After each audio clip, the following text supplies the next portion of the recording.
nandito kami sa Lunglong ni Papa ko kasi magpa-practice kami ng motor.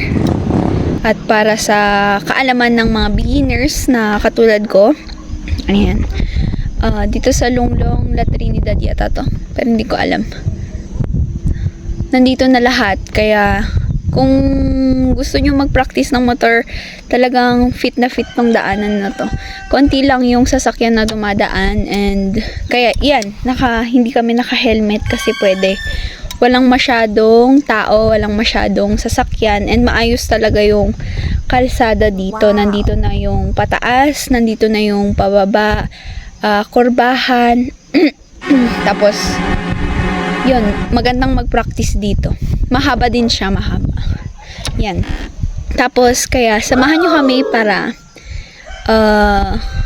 mag-practice dito sa Lunglong. And this is our first vlog, by the way. Yun, and pa-subscribe na din kami sa aming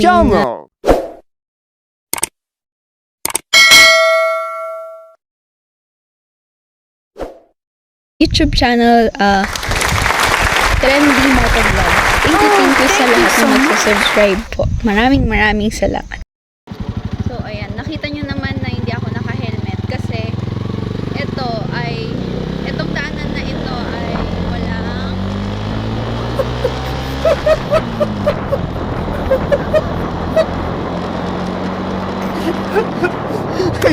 masyadong sasakyan. Kaya pwede tayong hindi mag-helmet dito.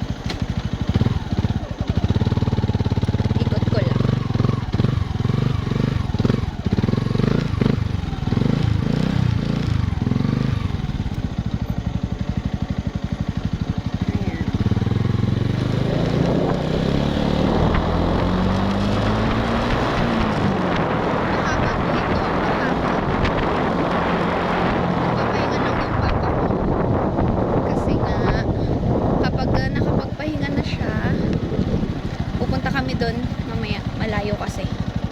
Yan, wait.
Hello guys, so kakatapos lang namin magtatlong ikot dito sa Lunglong. na pinagpapraktisan namin. And ngayon ay tatanungin natin ang aking papa kung ano nga ba yung tips niya para sa mga beginners na katulad ko sa pagmumotor, lalo na sa mga kalsada. Ayan. Wow. So, papa,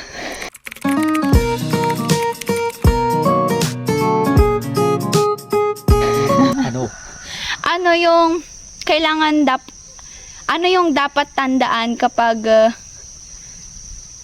nagda-drive ka na sa kalsada? Kalsada. Ano yan? Dapat dyan tandaan mo yung kaya mong ano yun yung manobela, tapos yung highway, laging lagi mong titignan lagi yung highway kung meron bang dadaan or meron kang mababangga. Okay. Tapos, paano naman kung kunyari hindi ko pa alam ang pagmomotor? Ano yung unang kailangan kong pag-aralan muna sa motor? Number one, sa motor ba? Oo. Sa motor, yung kung paano paandarin yung motor. Una, yung susi, paano paandarin, paano buksan. Pangalawa, katulad kung ganito yung motor natin, sniper, may mayroong off-on, tinatawag nila. I-on mo muna yon yung red, bago mo, paandarin. Siyempre, titignan mo rin muna kung naka-neutral or naka-number 1, gear 1. Kung naka-gear 1, i-neutral mo para hindi ka tatakbo yung motor. Para for the safe mo. Sa safety mo rin yun. Ano pa? So, ano namang gagawin pa kapag nasa kalsada yung aso?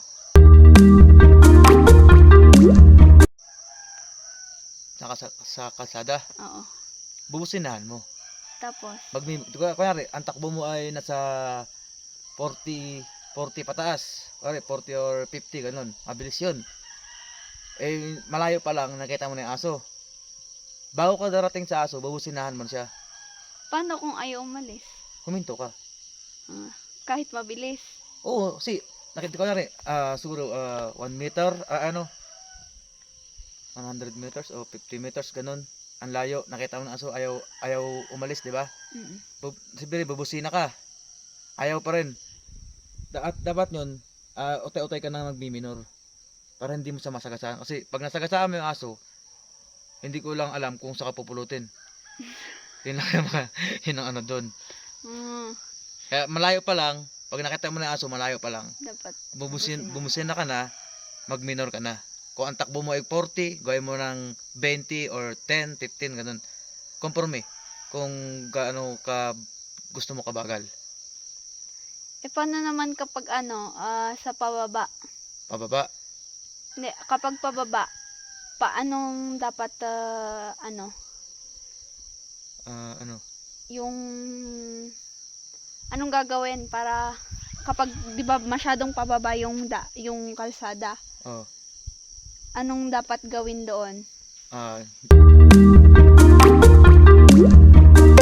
Naka number 1 ka lang. Tapos, bitaw clutch, number 1. Tapos, dandahan, alalay preno. Kasi pag ginawa ka mo yung clutch, dire-diretso yun. Dapat doon naka number 1 ka or number 2. Tapos, bitaw clutch, dandahan lang, takbo. Tapos, yung alam mo na, pag alam mong mabilis ka na, apak ng preno, pitik-pitik. Ayun lang. Tapos, para pag alam mo ng tudong bagal mo na uli, bitaw yung preno. Pag alam mo tudong bilis, apak ulit ng preno. Pitik-pitik lang. Ito yung tinuturo ko sa'yo, para pitik-pitik lang, para hindi ka totaling dire-diretso yung takbo mo. Last na pa, ituro mo sa amin kung paano yung pustilo or yung estilo ng pagmumotor. Doon. Iba-iba tayo dyan. Kaya nga, pero para sa'yo, sa aming mga beginner, ano yung ituturo mo sa amin? Madali lang yan.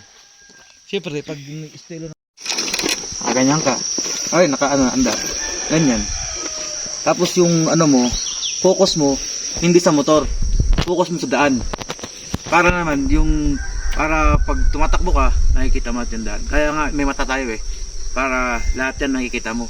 Once na may dumaan, meron kang mababangga, makikita mo agad. Tayo naman kasi, iba-iba tayong style ng pagpapamotor. Kaya ako, sabi mo ng professional. Ako, pag ako nagmotor, nakaganyan ako. Ganyan, meron ding, minsan nagbabangking, minsan nag-iisang kamay. Kanya-kanya tayo ng estilo eh. Siyempre sa inyo mga beginner, kaya tuturo natin yung mga yung mga dapat na pagtutunan nyo, nakaganyan ang kamay. Siyempre ito kasi, ito yung rin nagpapalakas din sa inyo, sa mga braso nyo. Pag talagang magaling ka na, pwede mo ganyan yan, pwede mo isayaw-sayaw yung mga nyo. Yun lang. Yun lang. Salamat pa sa pag-answer sa aming Q&A. Hello guys, so naka 4 hours na kami dito sa aming pinagpapraktisan at ipapakita ko sa inyo ngayon kung anong itsura dito. At 4:35 po kami 4:35 na ngayon at 2 o'clock kami nakapunta dito kasi malayo-layo yung aming kinaroroonan. Kaya yun.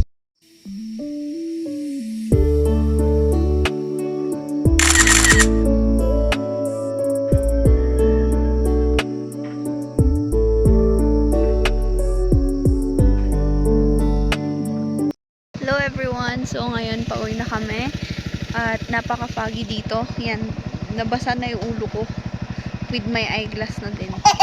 Yan, super foggy na dyan. Kaya uwi na kami. Yan, maraming salamat po sa lahat ng nanood at ayun. Subscribe na din po and like this video. Thank you po. Maraming salamat.